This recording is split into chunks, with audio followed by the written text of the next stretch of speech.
بسم اللہ الرحمن الرحیم۔ السلام علیکم ناظرین، این ویو میں آپ کو ایک دفعہ پھر خوش آمدید کہتے ہیں۔ پاکستان میں آئین کی بالادستی کو قائم کرنا ہوگا۔ اب یہ آئینی بالادستی ہے کیا، اس کے بابت احکامات کیا ہیں، یہ جان لینا قوم کے لیے بہت ضروری ہے۔ حکمران جانتے ہیں، لیکن ظاہری بات ہے وہی سیاسی موروثیت، آپس کے لین دین، 50 معاملات کہ اس نے ہمیں یہاں پوسٹنگ دی اور یار دیکھو وہ ہمارے اتنے کام آیا، اس نے میرے بیٹے کو یہاں لگایا، یا میرے بیٹے کو UN مشن میں بھیج دیا، یا سفیر لگا دیا۔ ایسی 50 چیزیں آپس کی جو ڈیل ہے، اسے ہم سیاسی حکمت عملی اور جد و جہد کہتے ہیں، جو ہمارے ملک کا سب سے بڑا سبجیکٹ بن چکا ہے، جبکہ دنیا میں ایسا کہیں نہیں ہوتا۔ آپ برطانیہ چلے جائیں، امریکہ چلے جائیں، فرانس، جرمنی، نہ جانے کئی ترقیاتی ممالک میں چلے جائیں، وہاں جو ایک بار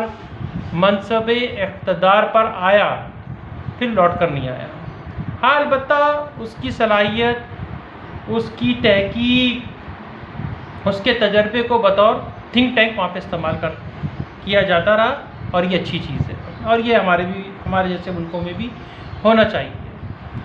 آئین کی بالادستی کی سبھی بات کرتے ہیں کہ ہمیں آئین کو بالادست کرنا ہے، ہم آئین کے تحفظ، ہم آئین کا تحفظ، لوگ گھر سے نکلیں آئین کا تحفظ۔ آئین کے تحفظ کے لیے یہاں ایمان کا ہونا ضروری ہے۔ میرے ملک کا آئین عین اسلامی آئین ہے۔ میرے ملک کا آئین اسلامی جمہوریہ پاکستان کا اسلامی آئین، اس ملک کی حاکمیت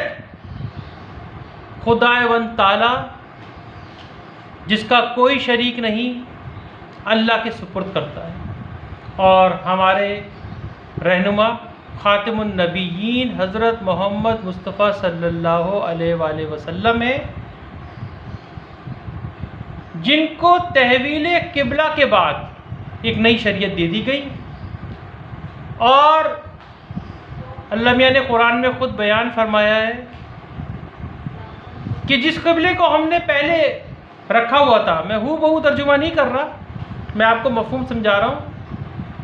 وہ صرف اس لیے تھا کہ دیکھے کہ کون نبی کی پیروی کرتا ہے یا الٹے پیر دوڑ جاتا ہے۔ سو اے مسلمانوں، پہلے تو میں یہ کہہ دوں کہ بیت المقدس آپ کا قبلہ نہیں رہا، مسجد اقصیٰ اللہ کی عبادت گاہ ہے، القدس اللہ کی عبادت گاہ ہے۔ اور یہ میں اچانک سے بات لے آیا کیونکہ ضرورت ہے، ہمارا آئین ہی اسلامی آئین ہے، تو ایسا ہو نہیں سکتا کہ ہم کوئی بھی اپنے مملکت کے حوالے سے بات کریں اور ہمارے درد دل میں فلسطین اور کشمیر نہ ہو۔ تاہم لبنان اسرائیل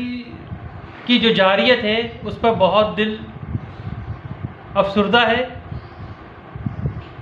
لیکن یہ دو ریاستوں کا آپس کا معاملہ ہے، ایران اسرائیل کا معاملہ دو ریاستوں کا آپس کا معاملہ ہے۔ تو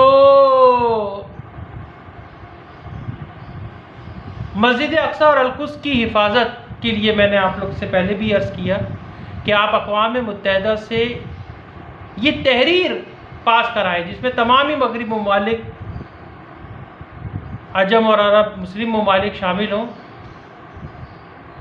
کہ جب مسلمان سرزمین مقدسہ کی کنجی عیسائیوں کے حوالے امریکی قیادت کو کر رہے ہو، تو ہمیں یہ لکھ کر دیا جائے کہ مسجد اقصیٰ اور القدس کو کسی قسم کا کوئی نقصان نہیں پہنچے گا، اور یہ کہ مسلمان یہاں پر آزادانہ عبادت اور زیارت کا حق و اختیار رکھے رہیں گے۔ اور اس احاطے کی، یعنی کہ مسجد اقصیٰ اور القدس کے احاطے کی جو انتظامیہ ہے وہ مسلمان نے رہی، لیکن کیونکہ ظاہر بات ہے آپ شہر یروشلم جب ان کے حوالے کریں گے تو اس کی جو بیرونی اندرونی حفاظت کا وعدہ ہے وہ اقوام متحدہ نے، کیونکہ اقوام متحدہ نے ہی 2 ریاستی حل کا خواب دیکھا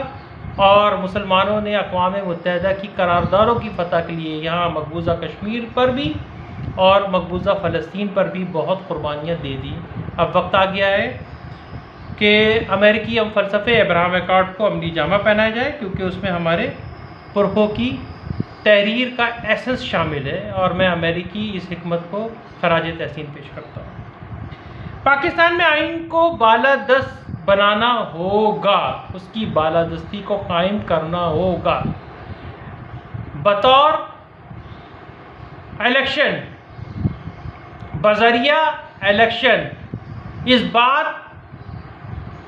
پر کہ آئین لڑنے والے شخص کو کیسے اسلامی اور آئینی بناتا ہے اپنے احکامات پر، یعنی الیکشن لڑنے کی ایک پوری اہلیت بیان کی گئی ہے آئین کے اندر۔ گو کہ پڑھے دیے دیتا ہوں، یعنی کہ مجلس شورا آرٹیکل 62، مجلس شورا پارلیمنٹ کے ارکان کی بابت احکام۔ کوئی شخص مجلس شورا پارلیمنٹ کا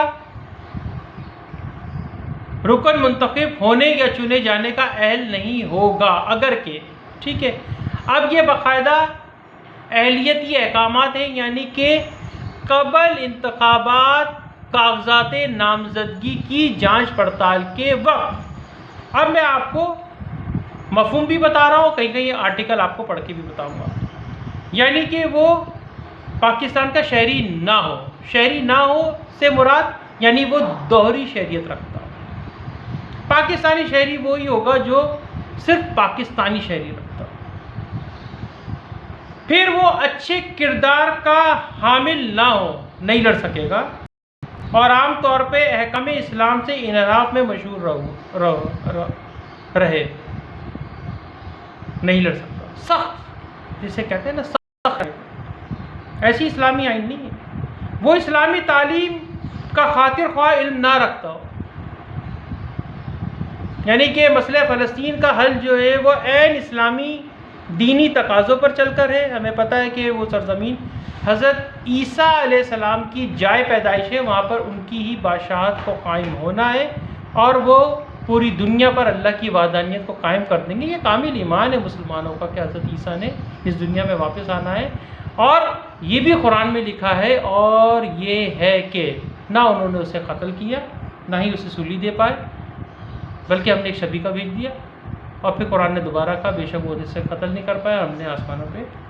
اٹھا لیا۔ یہ میں مفہوم بتا رہا ہوں، وہ بہو ترجمہ نہیں کر رہا، ٹھیک ہے۔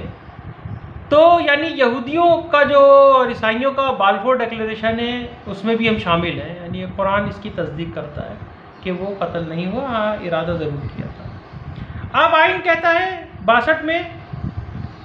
کہ وہ سمجھدار پارسا نہ ہو اور فاسق ہو اور ایماندار اور امین نہ ہو، عدالت نے اس کے برعکس قرار نہ دیا ہو، اس نے قیام پاکستان کے بعد ملک کی سالمیت کے خلاف کام کیا ہو، 2 قومی نظریے پاکستان کی مخالفت کی ہو، وہ پاکستان کا شہری نہ رہے یا کسی بیرونی ریاست کی شہریت حاصل کرے، یعنی وہی دوہری شہریت کی بات ہے۔ یہ میں نے آپ کو صرف کچھ پوائنٹ بتائے، کیونکہ 13 منٹ 12 منٹ میں یہ پوری چیز ڈسکس نہیں کی جا سکتی، لیکن اب وقت آ گیا کہ پاکستان میں آئین کو بالادست کرنا ہوگا۔ یہ ملک خدائے واحد اللہ تبارک و تعالیٰ کے سپرد مملکت کو کرتا ہے، یعنی اللہ کے اسلامی بتائے ہوئے ارکان، شریعت محمدی یعنی محمد صلی اللہ علیہ وآلہ وسلم کے احکامات کے سائے اس ملک کو چلنا ہے، اور یہ آئین اسی کو مد نظر رکھتے ہوئے بنایا گیا ہے کہ ہر وہ شخص جو کہ پاک ہو۔ ہمارے یہاں بتائے صادق اور امین ہونا بہت ضروری ہے۔ جس پارلیمنٹ کو آپ غیر آئینی قرار دیتے رہے، کیا آپ صادق اور امین کہلائیں گے کہ آپ جا کر اسی پارلیمنٹ کو، یعنی یہ غیر آئینی پارلیمنٹ آپ کے اعلان کردہ بیان پر کہ یہ ایک غیر آئینی پارلیمنٹ ہے، آپ اس کو آئینی ترمیم پر ووٹ ڈال دیں گے، تو آپ پر سوال یہ نشان ہو گیا ہے، سپریم کورٹ ایکشن لے کہ بھائی یہ آپ تو صادق اور امین ہی نہیں رہے۔ کبھی کوئی کہتا ہے کہ جی وہ اسرائیلی ایجنٹ ہے، وہ یہودیوں کا اہلکار ہے، اور پورے ملک کو ایک ہجان کی کیفیت میں رکھتے ہیں 4-4 5-5 سال، اور پھر اینڈ میں کہہ دیتے کہ جی وہ تو صرف ایک بیان کی صورت تھی، تو پھر اس کا مطلب آپ صادق اور امین نہیں رہے، یعنی آپ اپنے کہے کہ سچے نہیں ہیں، آپ بیان اس لیے دیتے ہیں کہ آپ ڈیل کر سکیں، اور یہی ہماری سیاست کی حکمت کہلاتی ہے، اور بڑے قابل لوگ کہلاتے ہیں بھائی، اس پہ بڑے بڑے پروگرام ہو جاتے ہیں، اور وہ بھی بڑے قابل لوگ ہوتے ہیں جو پروگرام کر رہے ہوتے ہیں۔ پہلا سوال یہ ہے کہ کیا یہ سارے صادق اور امین ہیں؟ یہ آئینی اہلیتی احکامات کے بابت ان کے کاغذات نامزدگی منظور کیے گئے، اور اگر نہیں کیے گئے تو یہ پورا ایکشن غیر آئینی کہلائے گا۔ آخر سپریم کورٹ کے چیف جسٹس صاحب کو یہ کہنا کیوں پڑا کہ اگر الیکشن آئینی اہلیتی احکامات پر کروائے جائے تو قائد اعظم بھی الیکشن نہیں لڑ سکتے، اور شرائط اچھا ہو ان کے لیے، یہ 62-63 کو ختم کرنے کی راہ ہموار کر رہے ہیں کہ آج ہم 63 کو ختم کریں گے، کل ہم 62 کو ختم کریں گے، پھر صادق اور امین کی شک کو، یار اس زمانے میں کون صادق اور امین ہوتا ہے یار، کون وہ دو قومی نظریے، یعنی کچھ لوگوں نے تو دو قومی، یعنی شیخ مجیب الرحمان سے خطرناک لیڈر یہاں پر ایک موجود ہے جس نے کہہ دیا انڈیا اور پاکستان کا زبان، کلچر، رہن سہن، رسم و رواج، کھانا پینا، حتیٰ کہ جو آلو گوشت آپ پسند کرتے ہیں وہ میں پسند کرتا ہوں، یعنی پاکستان کے بننے کی بنیادی روح کو ختم کر ڈالا۔ تو یہ آئین کو ختم کریں گے، یہ اندازہ ہو رہا ہے کہ یہ آئین کی بنیادی روح کو ختم کریں گے، پورا نظام بیٹھ جائے گا، پورا ریاستی آئینی ادارے بیٹھ جائیں گے، آپ کو اندازہ نہیں ہے آپ کیا کرنے جا رہے ہیں۔ تھوڑا سوچیں۔ خاقان عباسی کی کل میں نے تھوڑی سی ٹیبل ٹاک سنی، میرے پاس ٹائم کل بہت کم تھا اور میں کچھ ضروری کام میں الجھا ہوا تھا، لیکن انہوں نے بات صحیح کری ہے کہ جو آپ کرنے جا رہے ہیں درست چیز نہیں ہے، اس کو تھوڑا سوچیں، اتنی جلد بازی میں کام نہیں ہوتے۔ آئین کو ترمیم نہیں کیا جا سکتا، مقدس کتاب میں ترمیم نہیں ہوتی، آپ آئین کے تابع کئی قانون بنائیں، قوانین بنائیں، جیسے کہ کل کے ویلاگ میں ہم نے بتایا کہ آپ قانون بنا سکتے ہیں،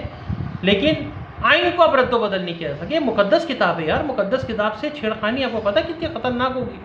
بہت خطرناک ہوگی، آپ کو اندازہ نہیں ہے، ریاستیں ختم ہو جاتی ہیں۔ اللہ پاکستان کی حفاظت فرمائے ان جیسے لوگوں سے جو آئین میں گھس کر شیخ مجیب سے خطرناک کام کر رہے ہیں۔ تو آئین کو بالادست بنانا ہے،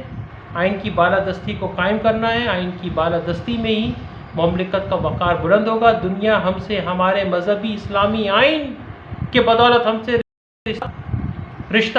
استوار کرتے ہیں۔ یہاں جو ایمبیسیز میں خواتین ہوتی ہیں دنیا کی دیگر ممالک کی، وہ ہمارے جیسے ملبوسات پہنتی ہیں، دوپٹہ کاٹتی ہیں، ہمارے مزاروں پہ جاتی ہیں۔ یار آپ کر کیا رہے ہیں اس ملک کے لیے؟ لوگوں سے ان کا پیسہ لے کر ملک چلا رہے ہو، قرض بیچارے عوام اتار رہے ہیں، سب کچھ عوام کر رہے ہیں، آپ کر کیا رہے ہو یار؟ جس ملک میں آپ کو اپنے کاروبار لگانے ہوتے ہیں ان کے سربراہوں کو بلا کر آپ ان کی تزئین اور آزاد، اگر اتنے ہی معاہدات ہو رہے ہیں تو فائدہ کیوں نہیں ہو رہا؟ ایک دال کی چاول کی قیمت تک کم نہیں ہو رہی، ایک دال چاول یار، دواؤں کی قیمت کم نہیں ہو رہی، بچوں کی تعلیم فری نہیں ہو رہی۔ آئین کو پڑھیں، قرآن کو پڑھیں، قرآن سے ہی لوگوں نے آئین کو تخلیق کیا، اور آئین مقدس کتاب ہے، اب اس میں چھیڑخانی نہیں کی جا سکتی۔ جو چھیڑخانی کرے گا وہ خلاف آئین مجرم کہلائے گا، اور جس نے دو قومی نظریے کا تمسخر بنایا، جس نے روز قیامت کا تمسخر بنایا، وہ مسلمان نہیں ہے۔ جس نے اللہ کی عبادتوں میں بتوں کا شمار کیا وہ مسلمان نہیں ہے۔ آپ نے قادیانیوں کو کافر کرا، لیکن جن کو قرار دینا تھا آپ ان سے گھبرائے میں۔ تو اے خدا کے پراسرار بندو، آج تمہارے دین اور ایمان کے امتحان کا وقت آ گیا ہے کہ تم اللہ کے دین کے ساتھ ہو یا ان لوگوں کے ساتھ ہو۔ پاکستان میں آئین کو بالادست کرنا ہوگا۔ بہت شکریہ۔